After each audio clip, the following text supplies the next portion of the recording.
Hey guys, got a 2001 Oldsmobile Silhouette, Chevy Venture, GMC Montana. They're all pretty much the same.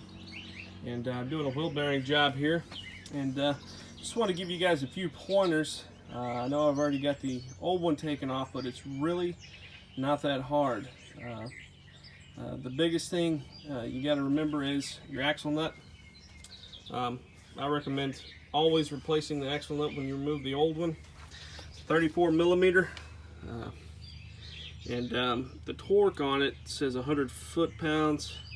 I go just slightly more than that, but the best way to take it off, if you don't have an impact to take it off with, is while your tire's still on, before you loosen anything, take your center wheel cap off and take your breaker bar, and I also use a jack handle as well for a little bit more leverage.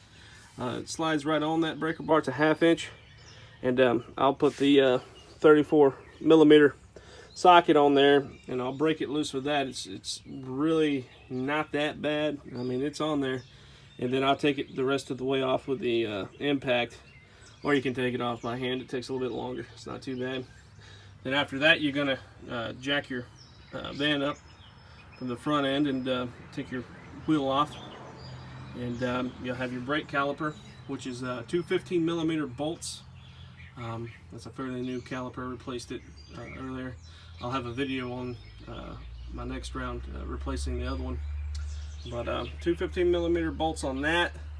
I also use the breaker bar to break those loose, because they should be torqued down pretty good. And then you have your three 13 millimeter bolts that hold your wheel hub assembly in, and that one.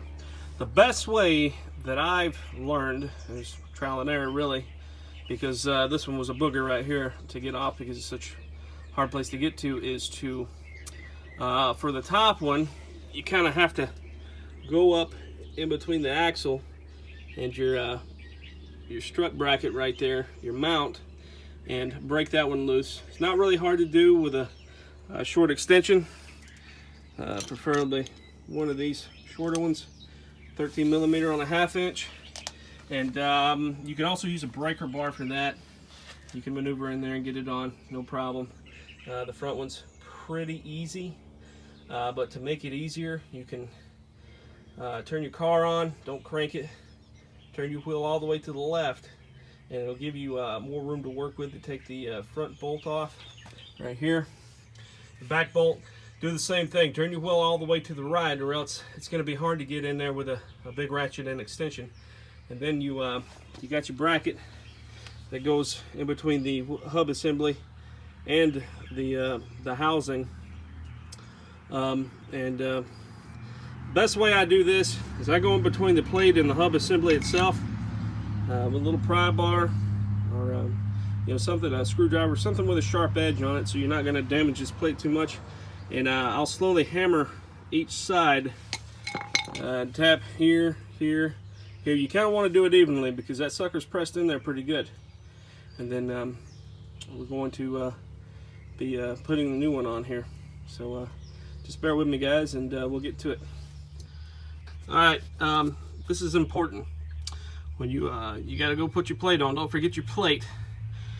Your wiring should go about 2 o'clock, right up in the right hand side. You're gonna have to push the axle in to get that plug to go through, and it's a little hard to do. Shouldn't have it hanging by the wire like that. Don't do that.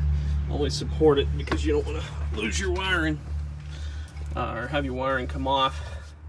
But make sure your bracket is faced kind of in this, where the holes line up.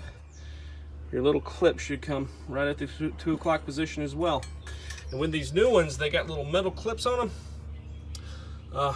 What you can do, slide it right on here, and that clip will go right into that hole. It's fairly easy. On the old ones, which I cut to get out, you got a little plastic piece that slides through that hole, which you don't really need with these new ones. But this is the wiring for your anti-lock brakes, if you didn't know. And we're going to slide it in. Also, another thing, when you're taking the old bearing out, you're gonna have to take a block or something and a hammer. I just hammered on the axle. That's a no-no. But you're gonna need to kind of hammer your axle in a little bit to break it loose from the hub itself. So just that's just a key pointer that I missed earlier. All right, we're gonna put this sucker in, get the bolts in. Okay, the next issue you may run into is lining the axle spline, the end of it, back in with the hub. And the best way that I've found for this is to try and get that sucker pushed in evenly where your holes are kind of lined up. And I'll take the easiest bolt and I'll put it in first, the very front one. And you just kind of push on the hub a little bit, and with your left hand pushing on that bolt until that the stud itself, the end of the bolt, reaches that hole, and you thread it into that hole. Once you get that sucker threaded in there just a little bit, you should be able to make it easier on yourself as far as putting the other bolts in, lining them up. If you get those suckers threaded in just a little bit on the hub itself, you can tighten them down in an even motion, okay? Do it a little at a time. Don't tighten one all the way down all the way. Go back and forth, and your hub will start to seat properly inside the housing. Okay guys, I wanted to show you kind of where these bolts go in at. You got this 13 millimeter right here, this one up top, which I'll show you, it's fairly easy to get your extension and your 13 millimeter in there. And like I said, tighten these up evenly, okay? Don't tighten one all the way down. And if you go under here, let's see if I can get a good view of it. There's the other one right there. And you want to torque these down pretty good, because this is what holds your wheel on. I'm not sure, I think it's like 80 foot-pounds or something like that, 60. That's a big difference, but good and tight for sure. Wouldn't hurt to put some blue Loctite on it, but just remember, if you ever have to replace this bearing again, they're going to be a booger to get off. You'd have to heat it up, you know, you know, get your breaker bar and, you know, give it a little umph. But these bolts should be tightened down. I mean, they're hardened bolts. They're pretty stout. So, and the casing itself is iron. So, you're not gonna break anything by getting them nice and tight. Yeah. And let's go ahead and put our clip on, and I'll show you what I'm talking about here. On the plug itself, there's this clip right here. It should go on. Actually,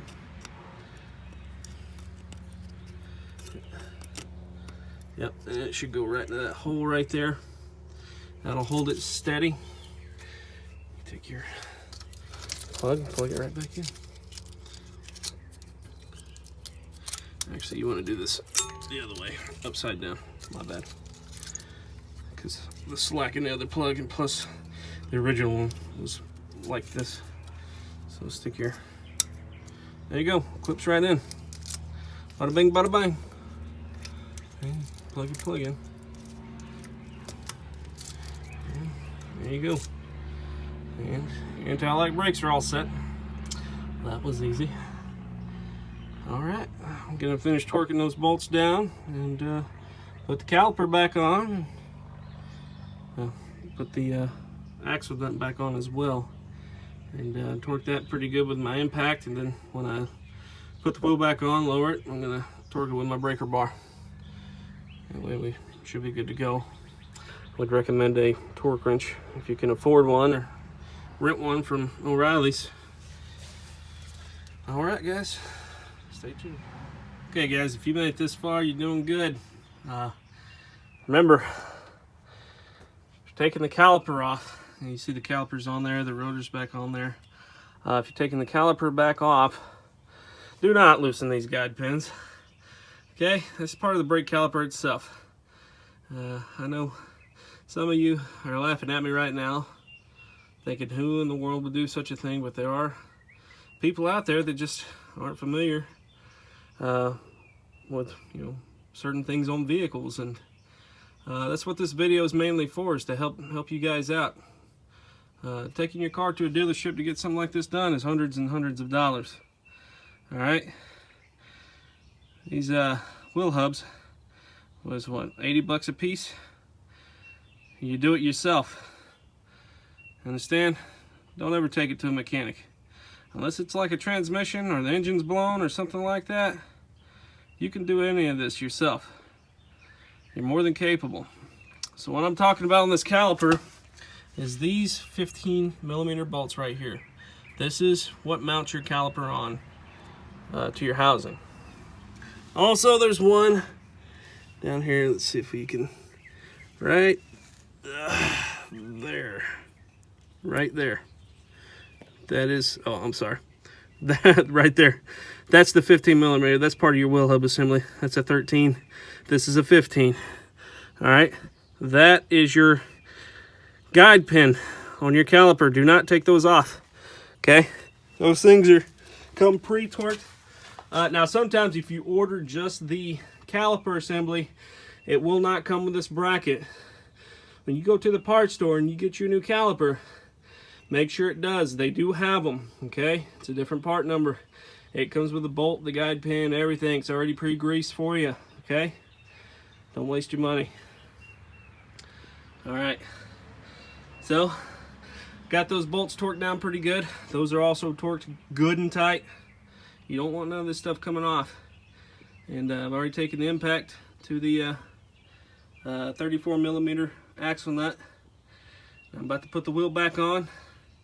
Tighten those nuts, lug nuts down, lower it, and torque the 34mm. Remember, that's 100 foot-pounds. All right, don't put Loctite on it, none of that crap, okay? If you torque it just right, you'll be good. All right, guys. Hope this video helps. See you next time.